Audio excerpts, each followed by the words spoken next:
আসসালামু আলাইকুম গাইস, কেমন আছেন আপনারা সবাই? ঘুরতে যাওয়ার কিছু স্মৃতি। চলে আসছি বাসায়। বিকালের নাস্তা কেমন হয়েছে জানাবেন কমেন্টে। ছানাচোর সানাবর দিয়ে মাখছি আর হালিমগুলো কেমন হচ্ছে জানাবেন। আর এটা হচ্ছে চার কাপটা দেখেন কীরকম, আমার প্রিয় কাপ এটা। চাটা কেমন হচ্ছে জানাবেন। আমার ফেভারিট পেঁপে, গ্রাম্য খাবার, এগুলো সব আমার পছন্দের খাবার।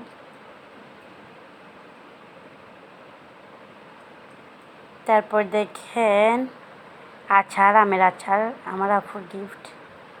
অনেক সুস্বাদু আচারগুলো, খেতে অনেক মজা, অনেক সুন্দর করে বানিয়েছে। আর বিট্টুর দুষ্টামিগুলো দেখেন, গ্রামে যাওয়ায় কত যে দুষ্টামি করছে বলার বাইরে।